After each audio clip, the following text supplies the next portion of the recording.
Audiobook Muhammad. Kisah hidup Nabi berdasarkan sumber klasik.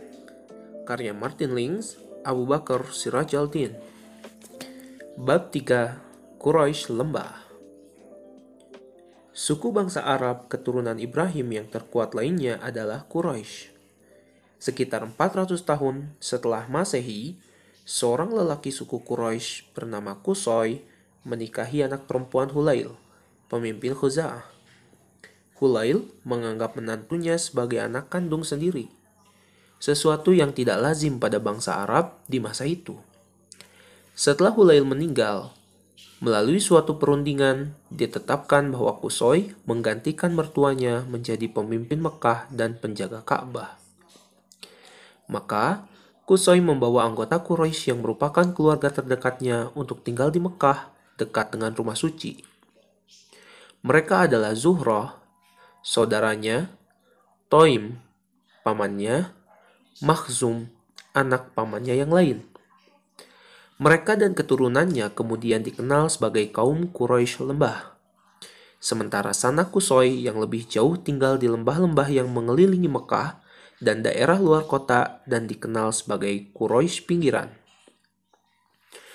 Qusay memerintah mereka semua bak seorang raja dengan kekuasaan yang tak tertandingi. Mereka membayarnya setiap tahun dengan domba, sehingga dia dapat menyediakan makanan untuk jamaah haji yang tak mampu. Selama ini, para penjaga Ka'bah tinggal di tenda-tenda di sekitar Ka'bah. Sekarang, Qusay menyuruh mereka membangun rumah. Setelah membangun sebuah kediaman yang luas untuknya, yang dikenal sebagai rumah majelis. Semuanya berlangsung dengan harmonis, namun benih-benih permusuhan mulai tumbuh. Suatu karakter khas keturunan Qusay adalah bahwa pada setiap generasi harus ada seorang pemimpin bagi semua. Dari 4 putra Qusay, orang yang demikian adalah Abdul Manaf, yang sudah dihormati pada saat ayahnya masih hidup. Tetapi Qusay lebih memilih putra pertamanya, Abduddar, meskipun ia yang paling kurang cakap dibanding yang lain. Menjelang meninggalnya, Qusay berpesan kepadanya, "Anakku, aku akan menetapkan siapa yang bakal menjadi pemimpin yang harus ditaati oleh semua orang memasuki Ka'bah kecuali engkau yang membukakannya. Selain tanganmu, tak ada yang boleh menandai peperangan bagi kaum Quraisy. Tak ada yang boleh meminum air di Mekah dalam perjalanan hajinya kecuali engkau yang memberinya. Tak ada yang boleh makan kecuali engkau yang memberinya. Tak ada yang boleh mengubah segala urusan Quraisy kecuali di dalam rumahmu." Qusay mewariskan seluruh hak dan kekuasaannya kepada putra kesayangannya tersebut, termasuk kepemilikan rumah majelis. Abdul Manaf mematuhi keinginan ayahnya tanpa protes, tetapi pada generasi berikutnya, separuh kaum Quraisy berdiri di belakang putra Abdul Manaf, Hashim, lelaki yang paling terkemuka saat itu, dan menuntut agar pemerintahan dialihkan dari klan Abduddar ke klannya. Mereka yang mendukung Hashim dan saudara-saudaranya itu adalah keturunan Zuhrah dan Toim, dan seluruh anak cucu Qusay selain dari anak pertama. Keturunan Makhzum dan para sepupu yang lebih jauh menerima pemerintahan Bani Abduddar. Kaum wanita dari Bani Abdul Manaf kemudian membawa secawan minyak wangi dan meletakkannya di sebelah Ka'bah. Hashim dan saudara-saudaranya serta seluruh pengikutnya mencelupkan tangan mereka ke dalam cawan itu dan mengangkat sumpah bersama untuk tidak saling mengganggu satu sama lain. Masing-masing menggosokkan tangannya yang harum di atas batu Ka'bah sebagai tanda tercapainya kesepakatan. Kelompok ini karenanya dikenal sebagai kelompok harum atau Al-Mutayyibun. Para pengikut Abduddar juga mengangkat sumpah membentuk suatu kelompok yang kemudian dikenal dengan kelompok sekutu atau Al-Ahlaf.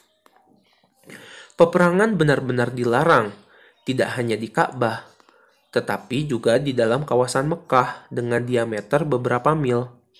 Kedua pihak harus menegakkan perjanjian demi menghindari pertumpahan darah. Disepakati bahwa keturunan Abdul Manaf berhak menetapkan pajak dan menyediakan makanan dan minuman bagi para jamaah haji. Keturunan Abduddar berhak memegang kunci Ka'bah dan hak-hak mereka yang lain, dan tempat tinggal mereka harus diteruskan fungsinya sebagai rumah majelis.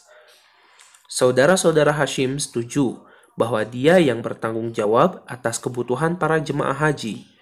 Saat musim haji segera tiba, Hashim mengumumkan di rumah majelis, "Wahai kaum Quraisy, kamu sekalian adalah tetangga Tuhan, penjaga rumahnya, dan tanah suci.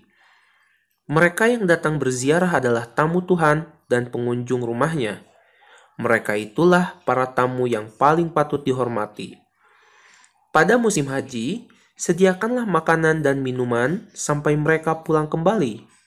Bila harta saya sendiri mencukupi, saya tidak akan membebani kalian semua." Hashim sangat dihormati, baik di dalam maupun di luar negeri.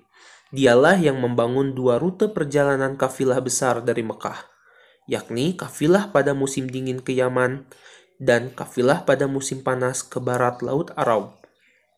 Dan di antara 2 musim itu ke Palestina dan Syria, yang di masa pemerintahan Bizantium merupakan bagian dari kerajaan Romawi. Kedua rute perjalanan itu mengikuti rute minyak wangi kuno. Dan salah satu pemberhentian utama dari kafilah musim panas adalah oasis di Yasrib, 11 hari perjalanan unta ke utara Mekah. Dulu, oasis tersebut dikuasai kaum Yahudi, tetapi sekarang dikuasai suku bangsa Arab dari Arabia Selatan. Banyak kaum Yahudi masih bermukim di sana dengan kekayaan berlimpah. Mereka terlibat dalam kehidupan masyarakat dengan tetap menjalankan agamanya sendiri. Seperti masyarakat Arab Yasrib, mereka juga memiliki tradisi matriarkal dan secara kolektif dikenal sebagai Bani Qoilah, merujuk ke nama salah seorang leluhur mereka. Namun, mereka sekarang terbagi ke dalam 2 suku yang disebut Aus dan Khazraj, merujuk kedua putra Qoilah. Salah seorang wanita Khazraj yang sangat berpengaruh adalah Salma putri Amr dari suku Najjar. Hashim melamar untuk menikahinya. Salma mau, asalkan ia tetap diperbolehkan memimpin masyarakatnya. Ketika melahirkan seorang putra, ia mengasuhnya di Yasrib hingga berumur kira-kira 14 tahun. Hashim tidak melarangnya agar si anak tahan terhadap berbagai penyakit padang pasir yang lebih berbahaya bagi pendatang baru ketimbang bagi penduduk asli. Sebab penduduk daerah tropis lebih kuat dibandingkan dengan penduduk Mekah. Selain itu, ia sering pergi bolak-balik ke Syria sehingga dapat bertemu dan tinggal bersama Salma dan putranya dalam perjalanan pulang dan pergi. Tetapi Hashim tidak hidup lama. Pada suatu perjalanan, ia jatuh sakit di Gaza, Palestina, dan di sana ia meninggal dunia. Hashim memiliki 2 saudara kandung, Abdusyam dan Muthalib, dan saudara tiri, Naufal. Abdusyam sangat sibuk dengan kegiatan perdagangan di Yaman, dan belakangan juga di Syria. Sementara Naufal sibuk dengan perdagangannya di Irak, sehingga keduanya jarang berada di Mekah untuk waktu yang lama. Atas dasar itu, dan mungkin berdasarkan alasan-alasan lain juga, Muthalib, saudara Hashim yang lebih muda, ditunjuk untuk mengatur persediaan air bagi para jamaah haji dan memungut pajak untuk memberi makan mereka. Dan kini, ia merasa bahwa menjadi tugasnya memikirkan siapa kelak yang akan menjadi penggantinya. Hashim memiliki 3 orang putra dari beberapa istrinya selain Salma. Tapi konon, tak seorang pun dari anak-anak ini, yang berarti tak seorang pun dari anak-anaknya sendiri, yang dapat dibandingkan dengan anak Salma. Meskipun masih muda, Saibah, demikian nama putra Salma tersebut, menunjukkan bakat kepemimpinannya. Desas-desus tentang kepandaiannya disebarkan hingga ke Mekah oleh para musafir yang melewati oasis itu. Akhirnya, Muthalib pergi untuk melihatnya sendiri. Setelah mengamati pemuda itu, Muthalib memohon kepada Salma agar mempercayakan pengasuhan kemenakannya itu kepadanya. Salma tidak ingin melepas putranya, dan pemuda itu pun menolak untuk meninggalkan ibunya. Tetapi Muthalib tidak berkecil hati. Ia meyakinkan mereka berdua bahwa berbagai kelebihan yang ditawarkan Yasrib tak ada artinya dibanding Mekah. Sebagai penjaga rumah suci, pusat agung kegiatan haji dari seluruh jazirah Arabia, Quraisy menduduki derajat tertinggi dibandingkan suku-suku lain di seluruh Arab. Dan suatu hari nanti, Syaibah memiliki kemungkinan yang sangat besar menduduki jabatan almarhum ayahnya sebagai pemimpin Quraisy. Namun untuk itu, pertama-tama ia harus bergaul dan bergabung dengan kaum yang akan dipimpinnya. Tidak ada orang asing dari luar yang punya peluang mendapatkan kehormatan itu. Salma tertarik kepada argumen-argumen Muthalib, dan jika putranya pergi ke Mekah, akan mudah baginya untuk mengunjungi anaknya itu dan begitu pula sebaliknya. Maka, ia pun mengizinkan putranya pergi. Itulah akhir dari bagian ketiga. Selanjutnya, kita akan melanjutkan ke bab keempat yang berjudul Menemukan Kembali Sesuatu yang Hilang.